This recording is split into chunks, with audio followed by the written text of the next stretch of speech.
Halo semua, berjumpa lagi di channel YouTube saya, Dwi Sucita. Pada kesempatan ini, saya akan membahas topik tentang keadilan sosial dalam pendidikan jasmani. Topik ini sangat relevan karena masih banyak dari guru pendidikan jasmani yang mungkin tidak menyadari bahwa beberapa tindakan yang dilakukan dapat menyebabkan ketidakadilan dalam proses pembelajaran pendidikan jasmani. Oke, mari kita simak bersama. Apa itu keadilan sosial? Keadilan sosial adalah konsep yang menekankan pentingnya kesetaraan dalam hak dan kesempatan. Dalam pendidikan jasmani, ini berarti memastikan semua siswa memiliki akses yang sama untuk berpartisipasi aktif dalam proses pembelajaran, terlepas dari apapun latar belakang mereka. Nah, meskipun keadilan sosial adalah tujuan yang diinginkan, namun dalam kenyataannya masih ada banyak isu-isu sosial dalam pembelajaran pendidikan jasmani yang pada akhirnya menyebabkan ketidakadilan. Seperti isu gender, isu eksklusif, maupun isu-isu inklusif. Isu gender.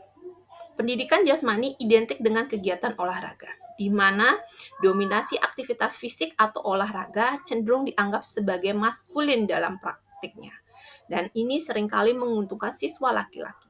Siswa laki-laki lebih banyak mendominasi pembelajaran pendidikan jasmani.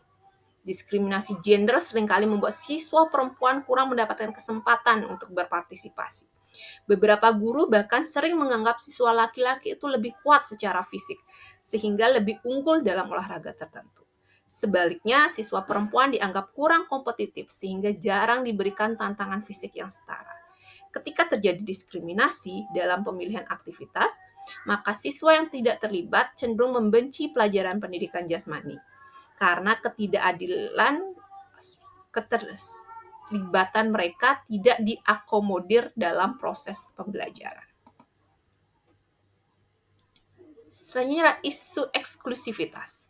Pendidikan jasmani yang sering memanfaatkan kegiatan olahraga dalam proses pembelajaran sering menimbulkan isu eksklusivitas. Olahraga dalam persepsi umum seringkali dikaitkan dengan tubuh yang ideal dan kemampuan motorik yang luar biasa. Standar yang tinggi ini menciptakan batasan bagi mereka yang tidak memenuhi kriteria tersebut. Dan ketika pandangan ini merebas pada pembelajaran pendidikan jasmani, siswa yang memiliki tubuh kurus, kemudian gemuk, ini akan merasa tidak nyaman terpinggirkan. Nah, fenomena ini banyak muncul namun tidak disadari oleh guru pendidikan jasmani. Namun bagi anak-anak yang secara tidak sengaja menjadi korban dari stereotip ini, mereka akan merasa adanya perundungan dalam aktivitas jasmani. Misal, siswa dengan tubuh gemuk atau kurus mungkin merasa kurang dihargai karena dianggap tidak mampu mengikuti aktivitas fisik tertentu yang pada akhirnya membuat mereka cenderung menarik diri dan merasa malu. Atau mungkin saat permainan tim atau olahraga tim dilakukan, siswa yang tidak sesuai dengan standar tubuh ideal atau tidak memiliki kemampuan motorik, ini seringkali tidak dipilih sebagai anggota tim yang membuat mereka merasa dikucilkan serta kehilangan motivasi untuk berpartisipasi. Berikutnya ada isu yang berkaitan dengan inklusif, yaitu berkaitan dengan mereka yang memiliki disabilitas. Banyak sekolah yang tidak memiliki fasilitas yang ramah disabilitas, kurangnya penyesuaian aktivitas bagi siswa yang disabilitas, serta siswa yang disabilitas juga sering menghadapi stigma yang menganggap mereka tidak mampu mengikuti kegiatan fisik. Hal ini menyebabkan partisipasi siswa dalam proses atau pembelajaran pendidikan jasmani itu tidak dominan atau tidak berpartisipasi secara aktif. Padahal penyandang disabilitas dapat berpartisipasi aktif juga dalam kegiatan olahraga. Tentu kegiatan-kegiatan itu harus disesuaikan dengan kemampuan fisik mereka.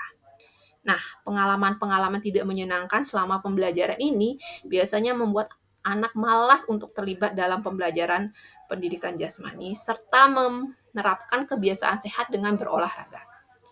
Ada kalimat yang mungkin kita sering dengar. Saya tidak terampil atau berbakat sehingga saya tidak mau berolahraga. Nah, hal ini membuat sisi-sisi positif dalam olahraga tidak dapat tersampaikan. Sehingga tujuan dari pendidikan jasmani untuk memfasilitasi individu sehat dan aktif sepanjang hayat mungkin tidak dapat tercapai. Dan untuk mengatasi hal tersebut, guru perlu menerapkan prinsip-prinsip keadilan sosial.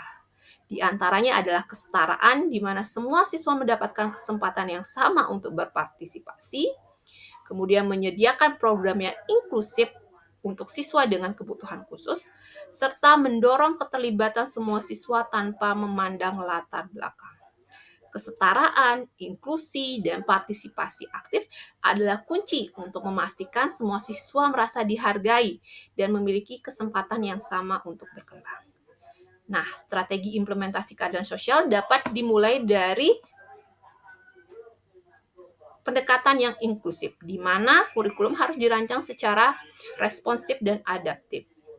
Guru juga perlu melibatkan siswa dalam proses pengambilan keputusan yang dapat meningkatkan rasa kepemilikan. Guru dapat memodifikasi atau menyesuaikan permainan atau aktivitas fisik dengan kemampuan siswa, termasuk dalam menyediakan berbagai variasi permainan atau aktivitas yang dapat diikuti oleh semua siswa, sehingga mereka merasa dihargai dan diterima. Guru juga perlu merancang, menerapkan, serta mengevaluasi pembelajaran dan menggunakan sarana-prasarana yang sesuai dengan kebutuhan siswa, melakukan komunikasi yang efektif untuk menciptakan lingkungan belajar yang mendukung partisipasi aktif semua siswa tanpa diskriminasi. Guru dapat mendorong siswa untuk fokus pada peningkatan kesehatan dan kemampuan mereka, bukan hanya pada penampilan fisik. Aktivitas pembelajaran harus mencerminkan penghargaan terhadap keragaman tubuh sehingga setiap siswa merasa diterima. Dan mengintegrasikan materi dengan citra tubuh positif untuk mengurangi tekanan sosial terhadap standar tubuh ideal. Dalam proses penilaian, guru perlu menghargai usaha dan partisipasi siswa dalam pembelajaran, bukan hanya pada hasil akhir. Jadi guru diharapkan mampu mendorong siswa untuk saling mendukung dan bekerja sama daripada hanya sekedar bersikap kompetitif dan eksklusif terhadap teman sekelasnya. Keadilan sosial dalam pendidikan jasmani adalah langkah penting menuju pendidikan yang inklusi dan kesetaraan. Keadilan sosial dalam pendidikan jasmani bukan hanya tentang olahraga, tetapi juga tentang membangun lingkungan yang inklusif dan adil. Ini adalah langkah penting memastikan semua siswa dapat berkembang secara maksimal. Dan melalui pendekatan yang adil, kita dapat menciptakan lingkungan belajar yang mendukung pengembangan semua siswa. Baik, demikianlah topik kita kali ini. Sampai bertemu di topik-topik selanjutnya. Terima kasih.